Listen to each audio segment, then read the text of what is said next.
예, 1.22 기대값. 예, 기대값이 뭐냐? 기대값이란 얘기를 고등학교 때도 들어봤죠? 잘 우리 공부합시다. 이게 좀 헷갈릴 수도 있는 좀 내용이기 때문에 확률 변수 x의 기대값을 영어로 기대값이 expectation이에요. 그래서 2x로 나타내요. 2x. 그래서 얘는 어떤 거냐? 확률 변수의 중심적인 성향을 나타내는 값이다. 그러니까 확률 변수가 이렇게 있으면 그 확률 변수들이 취하는 값이 있잖아요. 그 취하는 값들 중에 어디가 이렇게 제일 많이, 그냥 많이라는 말도 좀 그렇고, 하여튼 제일 가운데, 중심, 어디가 그 비중이 제일 크냐? 하여튼 중심적이냐, 그러니까 대표적이냐, 뭐 이런 의미라고 볼 수가 있어요.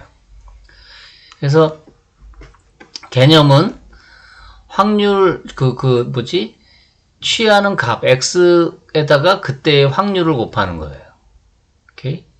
이산인 경우. 연속인 경우에는 마찬가지로 x 값에다가 그때의 확률 밀도를 곱해서 그걸 싹 다 적분한 것을 기대값, x의 기대값이라고, x의 기대값이라고 해요.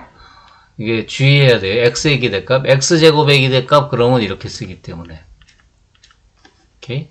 그래서 x의 기대값을 x의 평균이라고도 하는 경우가 있어요. 예를 들어서 요 밑에를 한번 봅시다. 주사위를 한번 던져 나오는 눈의 수의 기대값을 구하시오. 그러면 나오는 눈의 수는 뭐뭐가 있냐면 x가 1인 경우, x가 2인 경우, 3인 경우, 4, 5, 6 이렇게 있죠? 그쵸? 그래가지고 그때의 확률은 1, 2, 3, 4, 5, 6, 6개고 전부 다 같은 확률을 갖는다고 가정을 하니까 6분의 1씩 6분의 1, 6분의 1, 6분의 1, 6분의 1, 6분의 1, 6분의 1 그래서 그 값 곱하기 그때의 확률 그러면 6분의 1, 6분의 21 이렇게 돼요. 그래서 3.5가 나와요. 기대값이. 그러니까 주사위를 한번 던지면 나오는 눈의 수의 그 기대값, 기대되는 건 어느 정도 값이냐? 3.5 정도 된다 이거죠. 3.5 정도가 나올 거라고 기대된다 이거예요. 자, 평균하고 어떻게 다르냐 그러면 예를 들어서 내가 주사위를 몇 번 던졌어요. 실제로.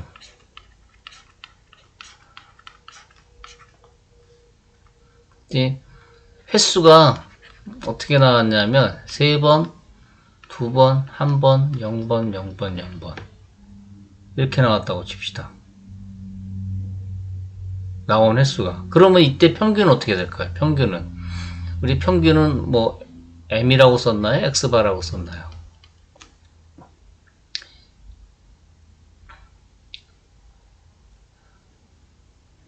일이 3번 나오고, 그러니까 평균을 만약에 이렇게 쓸 수도 있죠. 1 더하기 1 더하기 1 더하기 2 더하기 2 더하기 3. 몇 번? 6번. 그쵸? 그러면 이거는 얼마? 6분의 3, 그리고 4, 3. 그러면 6분의 10인가요? 6분의 10이면 얼마죠? 3분의 5. 3분의 5면 얼마야? 값이 5 나누기 3.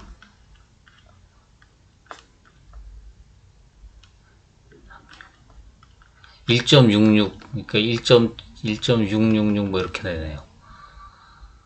그러니까 이렇게 됐을 때의 평균이 얼마예요? 1.6666. 그러니까 기대값하고 다르죠? 그러니까 평균하고 기대값하고 쓸 때 얘가 평균을 기대값의 의미로 쓰는지, 그러니까 이런 거죠.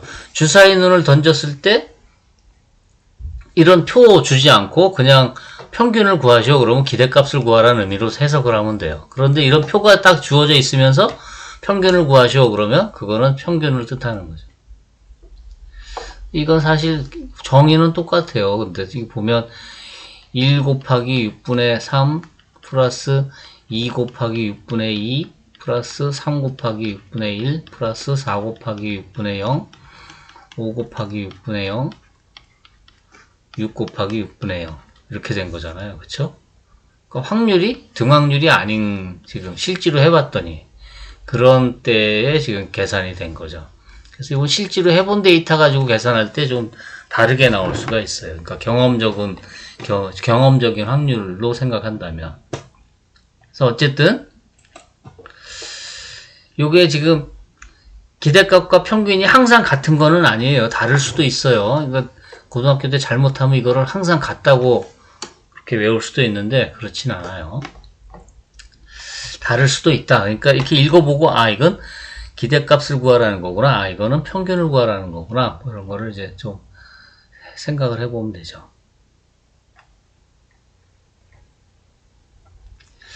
그 다음에 여러분들이 아마 고등학교 때 이런 것도 또 해봤을 거예요.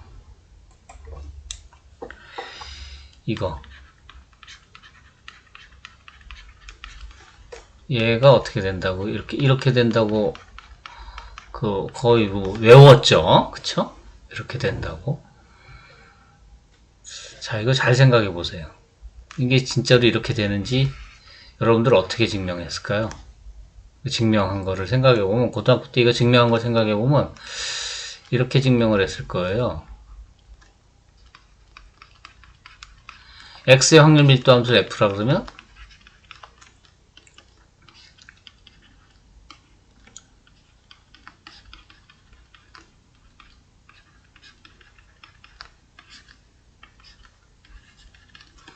그래서 A의 인테그럴 X 곱하기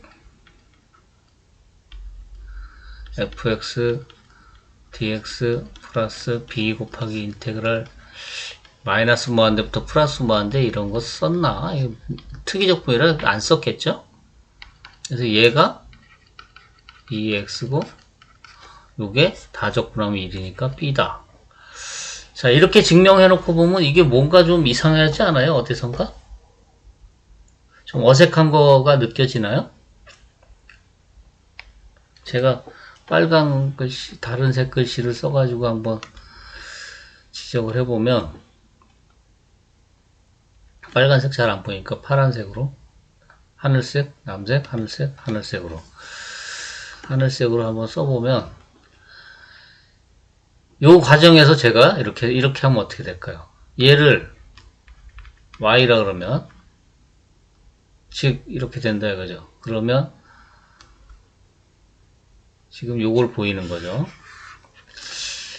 얘는 다시 쓰면 2의 y예요. 그럼 2의 y는 정의대로 쓰면 어떻게 되죠?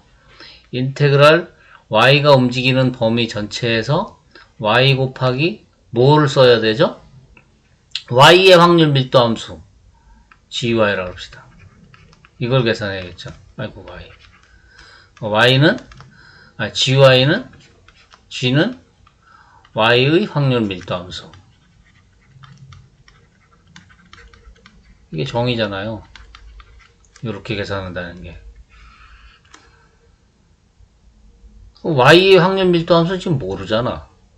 이 스몰 y야 ax 플러스 b라고 넣을 수 있지만, 그러니까 이게 이렇게 된다는 거를 사실 보여줘야 돼요. 요 과정, 요게 이렇게 된다는 거를. 그거가 지금 요 노트에 있어요. 요 정리예요, 그게. 정리를 보면 y의 기대값 2y는 다음과 같다. 이 y가 뭐죠 지금? 뭐 위에서 올라가서 봤더니 y를 phi x 그래서 확률 변수 x는 함수이므로 임의의 다른 함수 phi 이게 phi인가?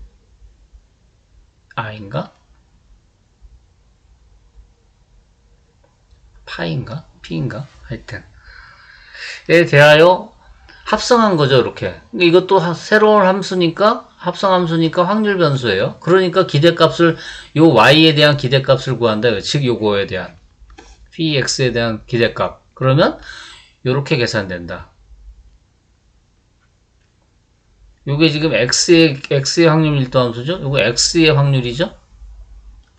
그러니까 요걸 지금 y라 그랬는데 y의 확률 함수, y의 확률 질량 함수, y의 확률 밀도 함수를 곱하는데 그거를 어떻게 했죠? 지금 x의 질량 함수, x의 확률 밀도 함수를 갖다 곱해서 적분 시그마하거나 더하거나 적분했어요. 예, 한번 이거 증명을 해볼까요? 이거 증명을 해야 되는데 고등학교 때 안 했던 거죠. 못 했던 거지, 그러니까. 연속인 경우에 한번 증명을 해봅시다.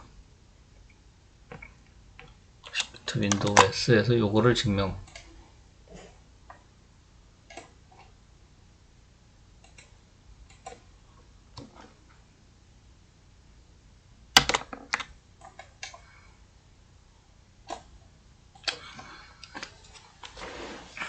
연속인 경우만, 요 경우만, 이거 색깔 까맣게. 연속인 경우만, 요 경우만 증명을 해봅시다.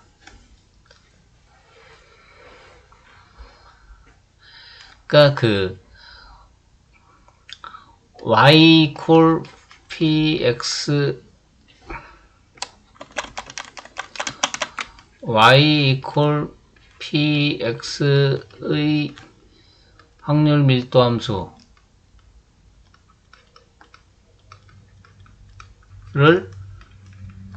g라 하자. 그러면 지금 이렇게 되는 거지. 2의 y는 인테그랄 y의 범위에서 y 곱하기 gy dy. 지금 이걸 계산하는 거죠. 그쵸? 이거를 이제 계산해야 돼요. 그러니까 얘를 알아야겠죠. gy라는 애를. gy가 어떻게 되는지를 알아야겠죠. 그래서 gy를 구하기 위해서 라지 g를 이거를 y의 누적 분포 함수라고 합시다. y의 누적 분포 함수. 그 다음에 이제 경우를 두 가지로 나눠요. 첫 번째, 얘가 단조 증가인 경우, 증가하는 함수일 때. 그러니까 증가하는 구간이 있을까요? 그러니까 단조 증가하는 구간과 단조 감소하는, 증가하는 구간과 감소하는 구간, 이렇게 나눠서 생각을 하려고 그래요. 그래서 먼저 증가할 때, 얘를 g를 구해보면, g의 y는, 이거는 y가 스몰 y보다 작은 거, 즉, px가 스몰 y보다 작은 거, 이렇게 되죠. 그러면 이거는 역함수를 취하면 단조 증가하는 함수는 역함수가 존재하잖아요. 그 구간에서. 그러니까 그 구간에서 x는 p 인버스의 y 하면 부등호가 어떻게 될까요? 그림을 그려보면 좀 쉽게 생각할 텐데. 증가하는 함수가 이렇게 되죠.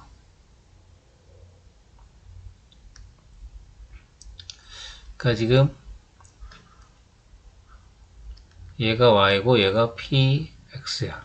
그러면 거꾸로 이렇게 내려오면 여기가 p 인버스의 y, 여기가 x. 그럼 요 관계가, 요 부등호 관계가 여기 그대로 이렇게 성립하죠. 이렇게. 그쵸? 그런데 이게 얘가 정의가 뭐죠? 요거가 f의 F는 x의 누적 분포 함수,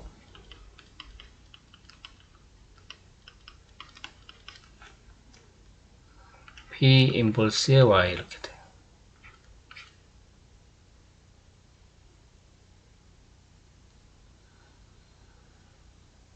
그러니까 지금 gy를 구한 거예요. 그러니까 그 누적 분포 함수, y의 누적 분포 함수는 지금 이렇게 써져요. 이렇게. 그럼 얘를 미분하면 아까가 아니라 지난 영상에서 얘는 이걸 미분한 거라 그랬잖아요. 누적 분포 함수를 미분한 거라 그랬으니까 이걸 미분하면 이거잖아요. 그쵸? 얘를 미분하면 되겠죠. 이거는 x로 미분하고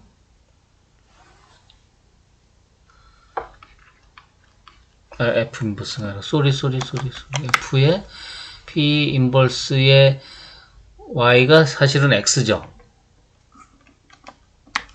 요거를 x라고 쓸 수 있잖아요. 그 x 그 다음에 dx dy 이렇게 되겠죠. 그러면 요거 미분한 거가 라지 f 미분하면 스몰 f, 그러니까 스몰 fx dx dy 이렇게 되는 거죠. 자,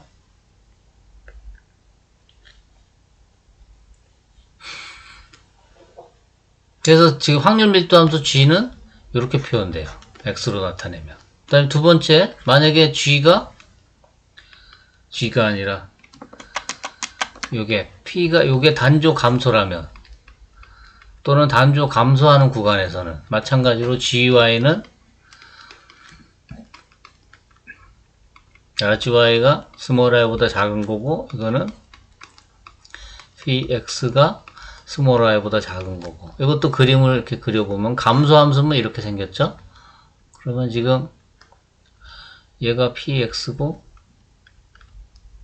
이게 y예요. 그래서 지금 관계가 이렇게 위가 더 커요. 그런데 이쪽으로 x쪽으로 오면 여기가 x가 되고 얘가 p 인버스의 y가 돼요. 그러니까 이거는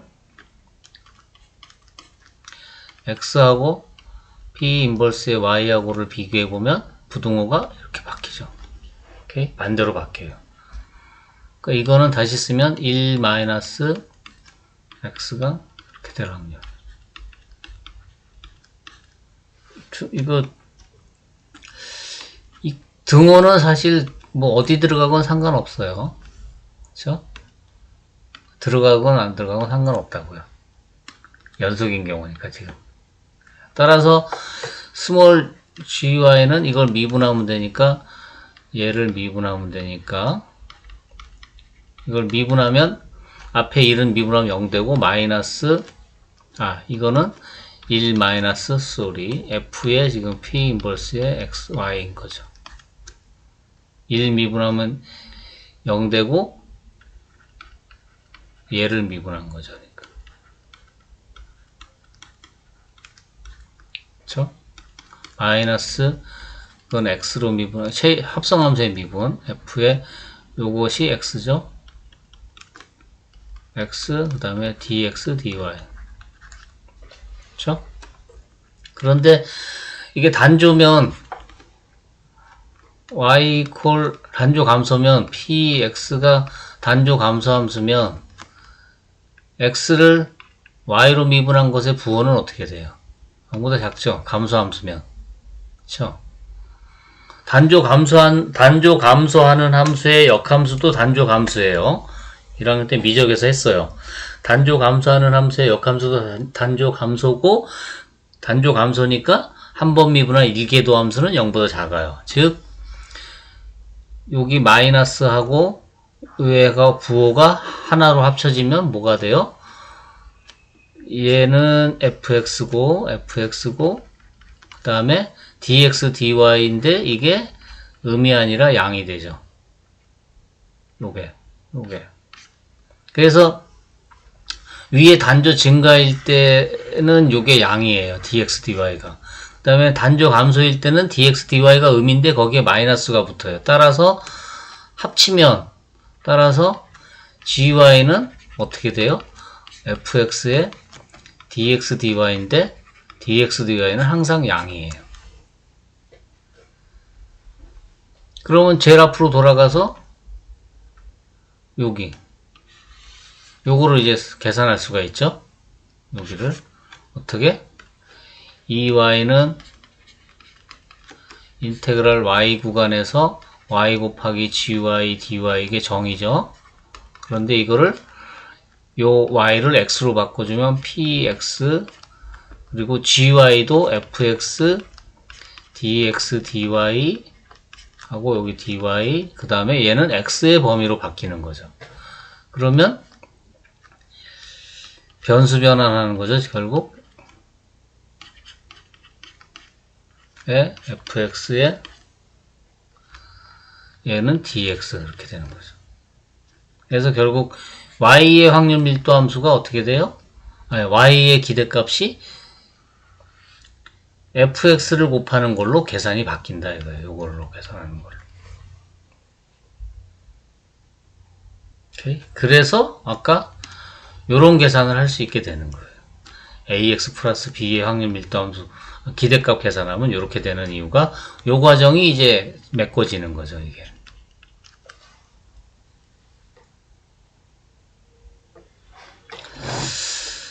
대학이니까 요 정도까지도 알아야 돼요.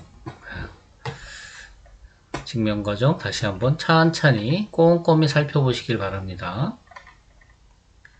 해서 기대값의 성질 요 1번 지금 한 거죠? ax 플러스 b는 이렇게 쓸 수가 있어요. 요 과정을 증명한 거예요. 요 과정을 이렇게 쓸 수 있다는 거를. 그 다음에 여기 두 번째는 여기는 보면 임의의 상수 a, b에 대하여 ax 플러스 by는 2의 ax 플러스 b 곱하기 2의 y다. 일반적으로는 변수가 이렇게 n개가 되면 x1부터 xn까지 쫙 더한 것의 기대값은 각각의 기대값을 다 더한 것과 같다. 근데 이것은 또 예를 보면 이게 z라고 생각하면 ax 플러스 by라는 새로운 확률 변수고 x와 y의 확률 밀도 함수하고 z하고 무슨 관계가 또 있어야 되죠. 그러니까 z의 확률 밀도 함수를 구해야 되니까. 그래서 이거는 조금 또 변수가 지금 두 개가 됐잖아요. x, y. 그래서 얘는 증명을 지금 못하고 저 뒤에 가서 저 뒤에 결합 확률 분포라는 데 가서 요거는 다시 증명을 할 거예요. 어쨌든 결과만 일단은 그냥 기억을 해둡시다. 이게 이제 선형성이라는 거죠. 그러니까 상수 앞으로 나오고 변수 더한 거는 이렇게 각각의 합으로 표현되고 해서 기대값의 성질을 이용하면 이제 요거를 봅시다. 여기 예를 보면 서로 구별되는 두 개의 동전을 던져 나오는 앞면의 개수에 500을 곱한 금액을 받는 게임을 한다. 뭐 예를 들어 뭐 1000원을 건다든지 500원을 건다든지 하고서 이제 이런 게임을 하겠죠. 서로 구별되는 두 개의 동전이 두 개가 있어요. 그래서 두 개 던져서 앞면이 0개 나오면 빵원 받는 거고, 1개 나오면 500원 받는 거고, 2개 나오면 1000원 받는 거예요. 그러면 돈을 얼마 걸고 하면 좋을까요? 500원? 뭐 이렇게 걸었다 그럽시다. 그랬을 때 이 게임을 해서 한 번 딱 했을 때 내가 상금을 받을 수 있는 기대되는 금액이 얼마냐, 기대값이 얼마냐 하는 거죠. 오케이?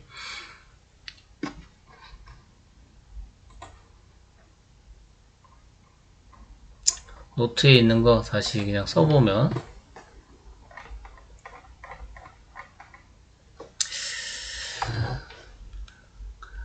앞면의 개수가 0개일 때, 1개일 때, 2개일 때 이렇게 되죠. 그쵸? 그리고 그때 확률은 0개일 확률은 저 지난번에 했었죠? 4분의 1. 1개일 확률은 HTTH 2개. 그래서 2분의 1. 그러니까 4분의 2. 그 다음에 앞면이 2개 나올 확률 HH. 에서 4분의 1 이렇게 됐어요. 그쵸? 이게 지금 X의 확률이에요. X의 확률. 그런데 Y가 상금이라 그러면 Y는 어떻게 된다고요? X에다가 500을 곱한 거죠. 그럴 때 지금 뭘 구해라고요? 2의 Y를 구해라 이거죠. Y의 기대값을. 그럼 얘는 아까 어떻게 된다 그랬냐면 시그마라고 쓸 필요 없이 그냥 500x 곱하기 이 x의 확률 밀도함수, 확률 질량함수를 곱하는 거죠. 그러니까 500x, x가 0이죠, 지금?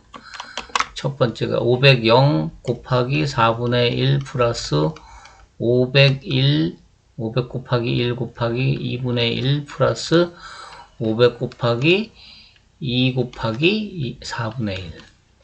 이렇게 된다, 이거죠. 그럼 얼마야? 4분의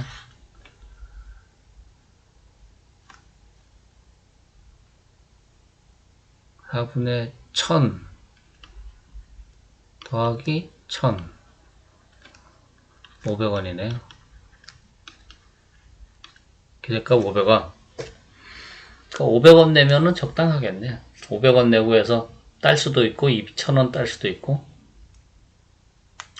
그러면 500원 하면 그 게임 하는 사람, 게임을 주도하는 사람, 이거 뭐야, 주인이 더 안 줬나? 500원 내고 500원 가져간다 그러면 장사가 안 되지, 한 700원쯤 해야겠네. 그쵸?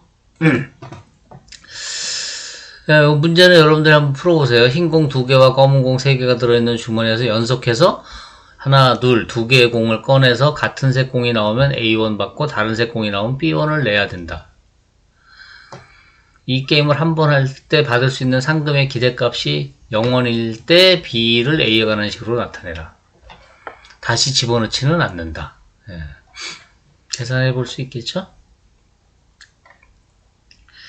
예, 여기 기대값에 관한 상페테르부르크, 상트페테르부르크는 러시아의 그 도시예요. 상페테르부르크라는 러시아의 도시. 그러니까 러시아의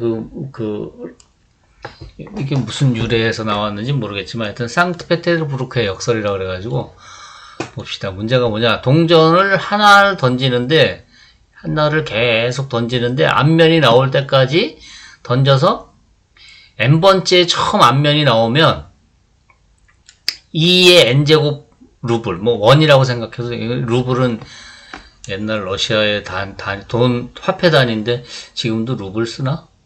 모르겠다. 상금을 받는다. 이 게임에서 받을 수 있는 상금의 기대값을 구하시오. 그러니까 예를 들어 1000루블 내고 이 게임을 해봐라 뭐라든지 500루블 내고 해봐라 그랬을 때 이제 기대값이 어떻게 되느냐 하는 거죠. 그러면 첫 번째에 앞면이 n이 1일 때 첫 번째에 받을 수 있는 돈은 얼마냐면 2의 n제곱이라 했으니까 2루블이죠. 그때 확률은 처음에 저기 앞면이 나올 확률은 2분의 1이죠. 그쵸? 그 다음에 두 번째에서 내가 받을 수 있는 금액은 4루블이에요. 그쵸? 2의 n제곱이니까 2의 제곱해서 4가 되죠. 근데 두 번째에서 앞면이 나오려면 첫 번째는 뒷면이 나오고 두 번째에 앞면이 나와야 되니까 2분의 1 곱하기 2분의 1에서 4분의 1 되죠. 그러니까 n번째에 앞면이 나왔을 때 내가 받을 수 있는 금액은 2의 n루블이고 그때 n번째에 앞면이 나오려면 첫 번째도 뒷면 두 번째도 뒷면, 세 번째도 뒷면 이런 식으로 쭉 해서 n-1번째도 뒷면이 나오고 그러고 나서 제일 마지막에 n번째에 앞면이 나와야 되죠. 그 확률이 어떻게 돼요? 2분의 1에 n제곱 이렇게 되는 거죠. 그러면 기대값은 2 곱하기 2분의 1 더하기 4 곱하기 4분의 1 더하기 2의 n제곱 곱하기 2의 n제곱분의 1에서 2를 쫙 무한히 더하는 거니까 무한대가 돼요. 그러니까 기대값이 무한대, 즉 존재하지 않는다 그럴 수도 있고 그러니까 유한 확정한 값이 없다 그럴 수도 있고 또는 기대값이 무한히 크다 이렇게 생각할 수도 있죠. 그렇죠? 여러분은 이거를 예를 들어 이게 원이라고 생각했을 때 1000원 내고 하세요. 이 게임 하세요. 그러면 하겠어요? 고민해 봐야겠죠. 그러니까 기대값이 이렇게 큰데도 불구하고 사람들은 고민한다 이거죠. 그래서 니콜라스 베르누이라는 사람이 제기한 의사결정과 기대값에 관한 역설이라 이거예요. 기대값이 이렇게 무한히 큼에도 불구하고 이거 할 거냐 그러면 돈 내고 할 거냐 그러면 사람들이 고민한다 이거예요. 안 하려고 그런다 이거죠. 기대값이 크면 당연히 해야 될 것 같은데 그래서 역설이라 하는 거예요. 예, 여기 또 좀 더 남아있으니까 잠시 쉬고 분산은 조금 쉬었다가 하도록 하겠습니다. 자, 쉬세요.